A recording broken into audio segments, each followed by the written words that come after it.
Bible, 1 Thessaloniciens chapitre 3. C'est mon texte. Et je vous prie de m'excuser de la manière dont je lis la Bible parce que je vois de moins en moins. Et je sais que c'est pénible pour m'entendre, aussi bien que c'est pénible pour moi de lire. Mais si on pardonne l'un et l'autre, on arrivera. Au verset 6 de 1 Thessaloniciens 3, nous lisons « Mais Timothée, récemment arrivé de chez vous, nous a donné de bonnes nouvelles de votre foi et de votre amour. » Et un peu plus tard, dans le verset 10, nous lisons ceci. « Nuit et jour, nous le prions avec une extrême ardeur de nous permettre de vous voir et de compléter ce qui manque à votre foi. » Ça, c'est le titre de mon message ce matin, ce qui manque à votre foi. Il vient de dire combien il était content. L'apôtre Paul était content de cette œuvre à Thessalonique. Il a passé très peu de temps. C'était une église naissante, mais une église dont la réputation courait partout dans le monde parce qu'ils suivaient ce qu'ils connaissaient. Le problème, c'est qu'ils ne connaissaient pas grand-chose. Moi, je crois qu'il vaut mieux connaître peu et le mettre en exécution et de le vivre que de connaître beaucoup et de rien vivre. Alors, ça, c'est une église qui vivait ce qu'ils connaissaient, mais ils ne connaissaient pas grand-chose. Et Paul avait à cœur de compléter ce qui manquait à leur foi. Quand il a dit ce qui manquait à leur foi, il ne voulait pas dire à leur foi du salut. Vous savez, si vous avez cru en Jésus-Christ, il ne manque rien. Vous avez tout pleinement en lui. Si vous avez mis votre confiance en Dieu, en Jésus-Christ comme votre sauveur, un jour dans votre vie, vous serez au ciel. Parce qu'il vous a scellé avec le sceau de son Saint-Esprit, ce qui veut dire, vous avez l'assurance qu'un jour vous serez avec le Seigneur. Mais quand il a dit ce qui manque à votre foi, il voulait dire à votre expérience chrétienne. Il leur manquait certaines choses, il voulait le compléter en arrivant. Ce matin, j'aimerais donner une liste de choses qui pourraient manquer à notre foi. Non pas que la liste est totale, mais ça nous donne un petit aperçu de ce qui pourrait manquer dans notre vie chrétienne, dans notre expérience chrétienne. Dieu veut qu'on vive pleinement l'évangile dans lequel nous nous sommes introduits. Et quelquefois, on néglige certains points et on ne bénéficie pas totalement de ce que Dieu nous a communiqué. Je commence avec le premier, c'est un discernement pour mieux connaître la parole de Dieu. Alors, j'aimerais lire juste quelques versets dans le livre aux Hébreux, chapitre 5, et là, il est dit quelque chose de fort intéressant, en utilisant le même mot que je viens de vous dire. Écoutez, au verset 11, il a dit, « Nous avons beaucoup à dire là-dessus, et des choses difficiles à comprendre, parce que vous êtes devenus lents à comprendre. Vous, en effet, depuis longtemps, vous devez être maîtres, mais vous avez encore besoin qu'on vous enseigne les paroles élémentaires des oracles de Dieu. Et vous êtes devenus avoir besoin de lait et non de la nourriture solide. Or, quiconque est au lit n'a pas l'expérience de la parole, il est comme un enfant. » Alors voilà, maintenant le verset que j'aimerais vous mettre devant vos yeux ce matin, c'est « Mais la nourriture solide est pour des hommes faits. » J'aime cette expression « des hommes faits », c'est-à-dire des hommes totaux, de vrais hommes, des vrais hommes de Dieu. Alors il dit ceci,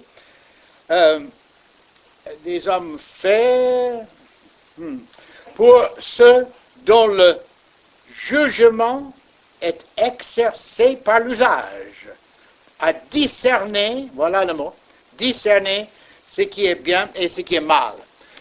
Ce discernement, l'esprit de discernement, manque beaucoup chez les chrétiens aujourd'hui. En Amérique surtout, ils tombent les uns et les autres dans toutes sortes de fausses doctrines, et il y en a de fausses doctrines qui circulent.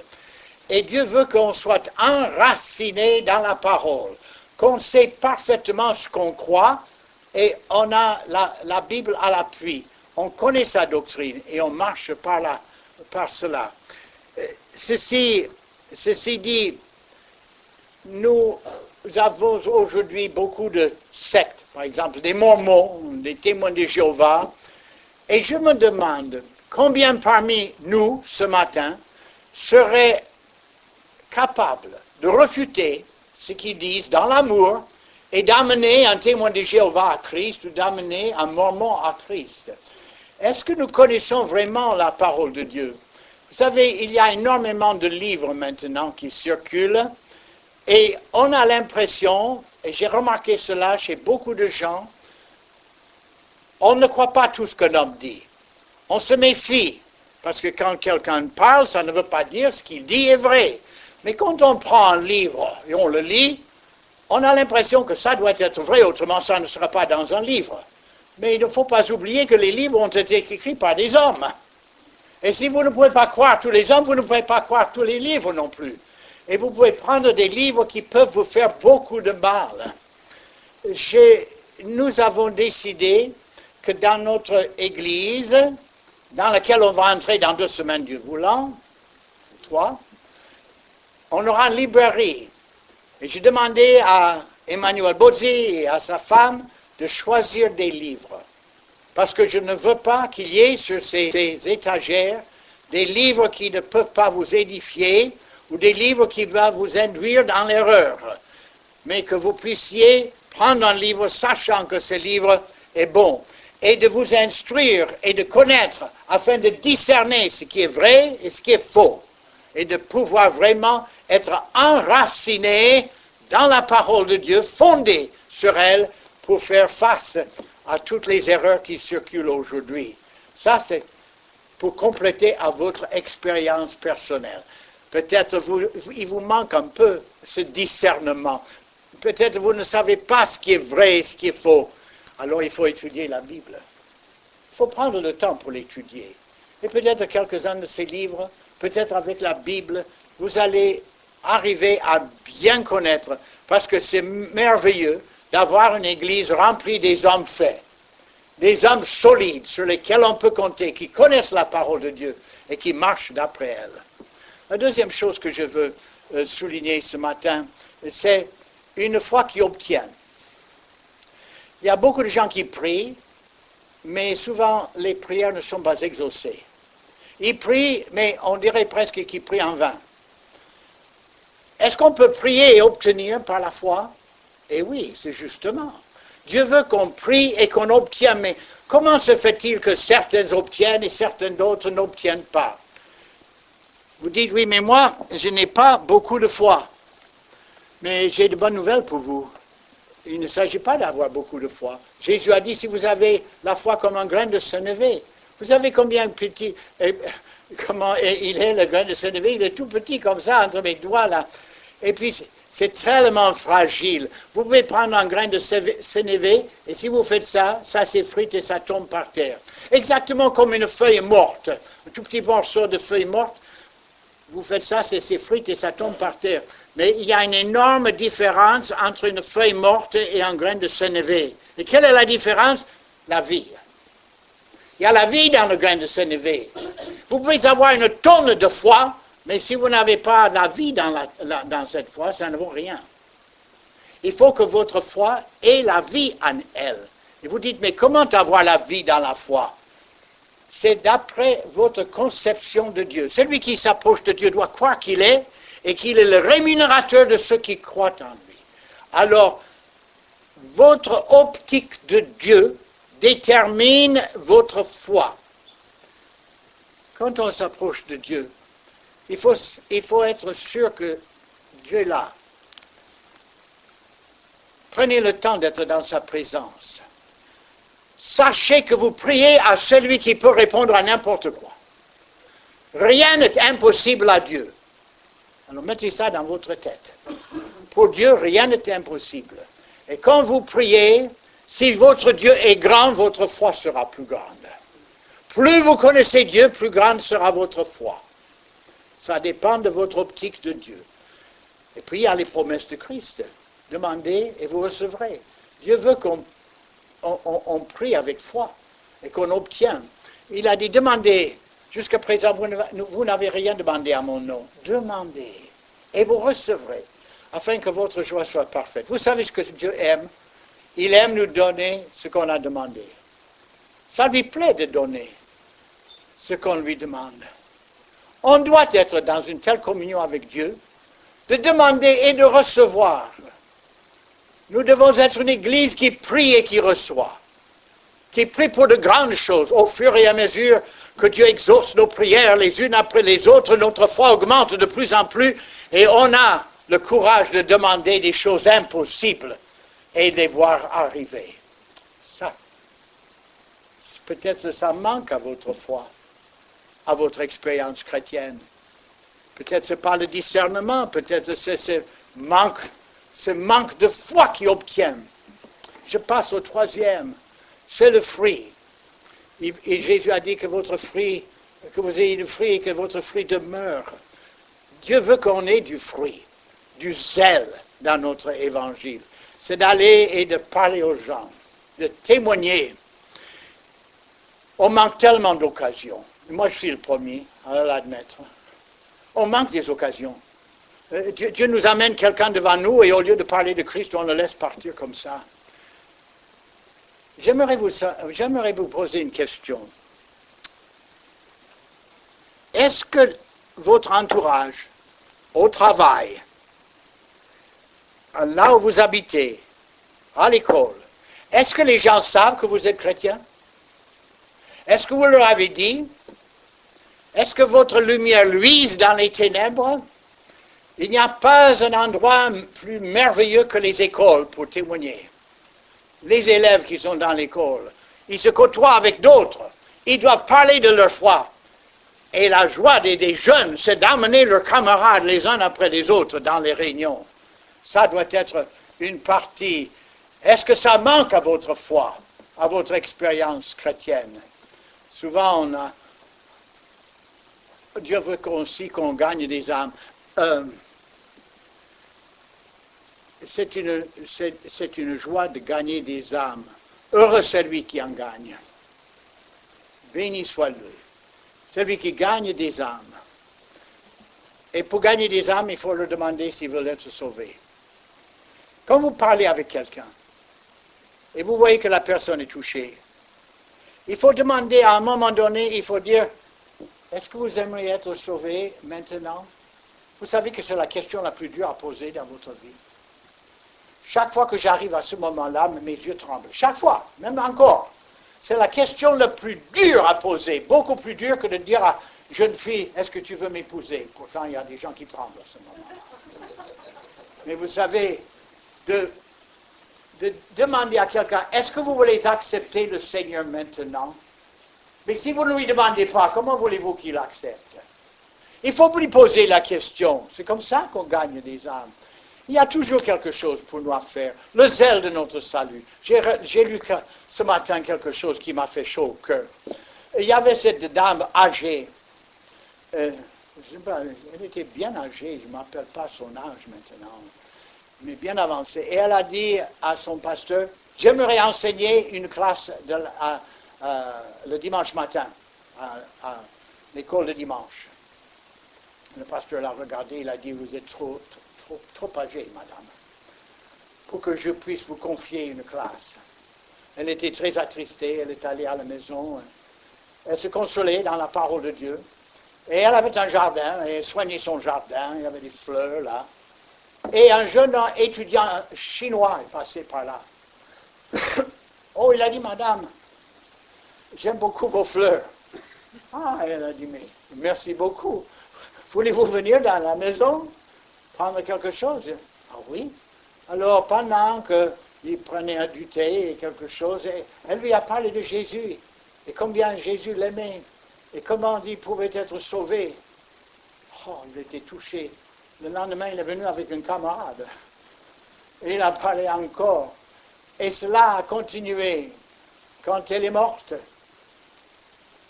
il y avait 70 étudiants chinois qu'elle avait amenés à Christ, à son enterrement. Il faut le zèle de l'œuvre. Mettez à vos chaussures le zèle de l'Évangile. Parlez. Invitez. Invitez les gens à venir non seulement à notre Église, mais de venir à Jésus-Christ. Soyez un gagneur d'âme. Gagne. C'est curieux, ce verset est échappé de ma tête que je veux le citer 3 ou 4 fois. Heureux celui qui gagne des âmes. Il y a une grande récompense. D'abord, la récompense, c'est de voir la personne au ciel. Mais il y en a d'autres. Dieu va nous donner des couronnes si on est fidèle à gagner des âmes. Je passe. Non seulement de gagner des fruits, mais d'être constant. Constant dans votre vie chrétienne. Oh, combien de chrétiens commencent bien, et puis il y a une chute, et puis ça finit. Vous savez, c'est terrible. Et ça peut arriver à n'importe qui. Il faut veiller. Je pense à l'apôtre Paul. Il avait dans son équipe un certain Démas. Il avait aussi Marc qu'il a abandonné à un moment donné. Mais Démas, à la fin de son ministère, un homme qui travaillait étroitement avec le grand apôtre Paul, celui qui a fondé toutes ces églises, l'apôtre par excellence, il était avec lui, mangeait avec lui, l'entendu parler, prêcher, subir toutes sortes de moqueries, se tenir ferme pour le Seigneur. Démas l'a quitté par amour du siècle présent. Ça m'encourage quand même, hein? Parce que je dis, voilà, si l'apôtre Paul a perdu des gens, si j'en perds de temps en temps, ça peut arriver. Vous savez, à cette époque-là, il y avait l'Empire romain. Et l'Empire romain a donné de la prospérité dans le monde. Et donc, il vivait un certain matérialisme à ce moment-là. Et tout le monde voulait profiter. Est-ce que ça a une résonance dans votre esprit? Un certain matérialisme. Vous savez, jamais on avait autant de matérialisme que maintenant. Je vais vous dire ce matin, le matérialisme fait plus de mal au christianisme que la persécution. Il y a très peu de gens qui peuvent vivre avec abondance. Paul a dit, je sais vivre dans la disette et je sais vivre dans l'abondance. C'est beaucoup plus facile de vivre dans la disette que dans l'abondance. Parce que le cœur s'attache aux choses de ce monde. Et pour le détacher, c'est difficile. Les jeunes s'accrochent à leur ordinateur, perdent leur temps, perdent leur vitalité dans ces bêtises. Les autres font d'autres choses. Le matérialisme attire tout le monde. Démas a quitté l'apôtre Paul par amour du siècle présent. Est-ce que vous êtes tenté des fois par le matérialisme? Est-ce que ça fait partie un peu de ces choses qu'il faut mentionner le long de la liste? Il a dit, ce qui manque à votre foi, c'est une délivrance du matérialisme et un amour pour Jésus-Christ. Un amour pour propager la parole de Dieu. Un zèle. Oh, je dis des choses dures ce matin, mais des choses nécessaires. Parce que ce que je vous dis à vous, je le dis à moi-même. Il faut que nous soyons des hommes faits. Des hommes sur qui Dieu peut mettre sa puissance. Et qu'on puisse renverser la ville de Paris. On ne peut jamais renverser la ville de Paris si on est assis tout le temps dans notre fauteuil à la maison. Amen. Je ne vous ai pas entendu. Amen. Il y a 5 personnes qui sont d'accord. Ah oui. C'est dur, vous savez. Et puis, il y a l'église locale. En Éphésiens, chapitre 1, dans le premier chapitre, j'aimerais vous lire verset. Tout à la fin, il est très court, mais c'est très important. Il dit ici, il, c'est-à-dire Dieu, l'a donné, c'est-à-dire à Jésus-Christ, pour chef suprême à l'Église. À l'Église, E majuscule. Chef suprême à l'Église, qui est son corps, la plénitude de celui qui remplit tout en tous. C'est cette Église universelle, composée de tous les chrétiens depuis le temps de Jésus-Christ jusqu'à maintenant. Cette Église qui va être enlevée au moment où Christ revient. Il a donné comme chef suprême à l'Église, ça s'appelle l'Église universelle. L'Église qui compose tous les chrétiens. Nous ne savons pas qui sont tous ces gens-là. Il n'y a que Dieu qui le sait et la personne elle-même. Mais il y a une autre Église, et ça s'appelle l'Église locale. Et quelquefois on oublie que l'Église universelle est bâtie par les Églises locales. Et que dans le Nouveau Testament, ce qui est écrit aux chrétiens, c'est pour les Églises locales, pas l'Église universelle. Quand il parle des pasteurs, des diacres, des membres, des femmes, tout cela, c'est comment agir dans l'Église locale. Car l'Église universelle, ça ne fait pas grand-chose. Par exemple, vous pouvez être dans un rame de métro, et peut-être, par hasard, il y ait 3 chrétiens dans l'un devant, ou l'autre au milieu, là. Aucune communion. On ne sait même pas qu'il est là. Hein. On ne chante pas de cantiques, on n'entend pas un message, on ne fait rien. On regarde les stations, c'est ça. L'Église locale bâtit l'Église universelle. C'est dans l'Église locale où le message est prêché. C'est dans l'Église locale où on chante les cantiques. C'est dans l'Église locale où il y a la communion fraternelle, où on s'aime les uns les autres, où on met en pratique ce qui est dit dans la Bible. C'est dans l'Église locale où les jeunes entendent la voix de Dieu qui dit « Viens, suis-moi », comme Jésus a dit à ses disciples. Et les jeunes se consacrent pour le ministère. C'est dans l'Église locale que quelques jeunes se disent « Dieu m'a appelé à partir pour un pays lointain. » Et c'est toute l'Église locale qui le soutient. C'est l'Église locale qui détient la vérité et qui le prêche dans le monde entier. L'Église locale. Chacun doit être engagé pleinement dans l'Église locale, membre, et faisant ce qu'il faut faire dans l'Église locale, parce que l'Église locale, c'est l'appui de la vérité. Et puis, il y a également le verset qui dit « Ne vous enivrez pas de vin, mais soyez au contraire remplis de l'Esprit. » Remplis de l'Esprit de Dieu. Dieu veut qu'on soit rempli de son Esprit. Il veut que tout le monde soit rempli de son Esprit. Et comment faire? C'est par une pureté de vie, pour commencer. La pureté de vie. Rien à nous qui empêche le Saint-Esprit de nous parler. On ne peut pas nourrir notre esprit avec des ordures pendant toute la journée et puis être rempli du Saint-Esprit, ça ne marche pas. Dieu remplit un récipient qui est vide de tout ce monde, et qui est prêt pour recevoir la puissance du Saint-Esprit. C'est à ce moment que Dieu commence son œuvre.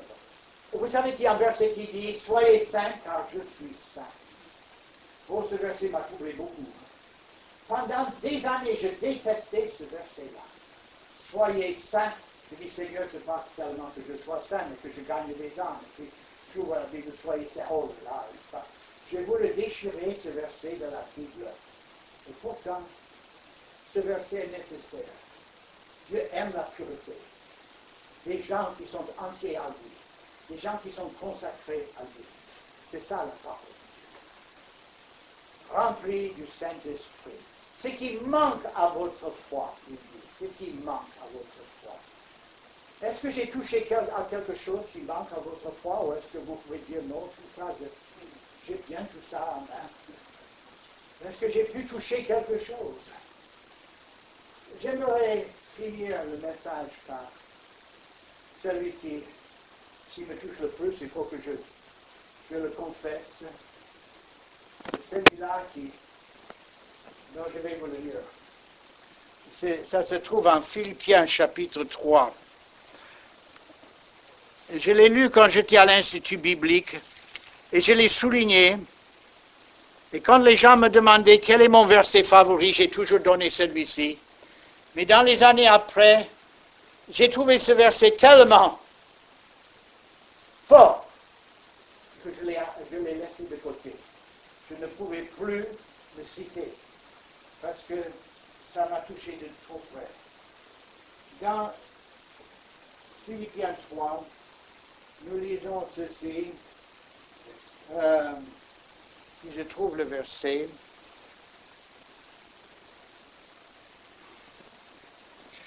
Je suis au verset. Cette Bible ici n'a pas 10. Ainsi, je connaîtrai Christ et la puissance de sa résurrection et la communion de ses souffrances, en devenant conforme à lui dans sa mort, pour parvenir, si je puis, à la résurrection d'entre les morts. Connaître Christ, vraiment le connaître. Oui, je le connais, mais je me rends compte tellement dans ma vie ce qui manque à ma foi. C'est cette connaissance profonde de Christ. C'est de dire que je le connais intimement, mais vraiment. De connaître Christ et la puissance de sa résurrection. D'être conforme à sa mort. Si je puisse parvenir, il dit, comme si j'étais déjà dans mon nouveau corps glorifié. Vous savez, une fois dans notre nouveau corps glorifié, les choses de ce monde n'auront aucune attraction pour nous. Vous pouvez offrir 10 milliards et la personne mais non, mais je ne veux pas la monnaie. On aura un autre aspect. Il voulait aller beaucoup plus loin, connaître Christ dans toute sa sagesse, son humilité, sa compassion, son amour divin, de connaître Christ et la puissance de sa résurrection. Si je puis parvenir à quelqu'un comme ressuscité des morts. Oh, mes chers amis, qu'est-ce qui manque à votre vie spirituelle, à votre expérience chrétienne? Est-ce que j'ai touché quelque chose? Vous le savez vous-même. Vous savez même si vous êtes vraiment en Christ ou en dehors de Christ. Si vous êtes vraiment sauvé ou pas sauvé. Si vous êtes en route pour le ciel ou en route pour l'enfer. Vous le savez dans votre cœur. À vous de prendre la décision. Même pour nous qui connaissons le Seigneur, j'aimerais pouvoir vous dire, je vais maintenant faire quelque chose pour ajouter à votre foi et vous accorder tout ce qui vous manque. Mais je suis incapable. Mais je connais quelqu'un qui peut. C'est le Seigneur Jésus-Christ. Et si vraiment vous avez envie de ces choses-là, et il vous manque cet amour pour l'Église locale, manque le fruit de votre salut, le zèle de l'Évangile, le discernement de l'Esprit, la puissance du Saint-Esprit, s'il vous manque ces choses-là, oh, si nous, comme une Église, nous pourrions avoir faim et soif après Dieu ferait quelque chose dans l'Église. Dieu nous donnerait ce que nous avons toujours souhaité. L'Église remplie de monde qui cherche Dieu. Les gens qui viennent en pleurant. Dites-moi comment je peux être sauvé. Dieu envoie des grandes bénédictions pour ceux qui le veulent vraiment. Pas simplement, Seigneur, oui, ça serait bien si tu nous donnes un réveil. Tu ne nous donnes pas un réveil. C'est quand il nous voit sincères, solides, purs, saints, entre ses mains. C'est à ce moment que tu agis.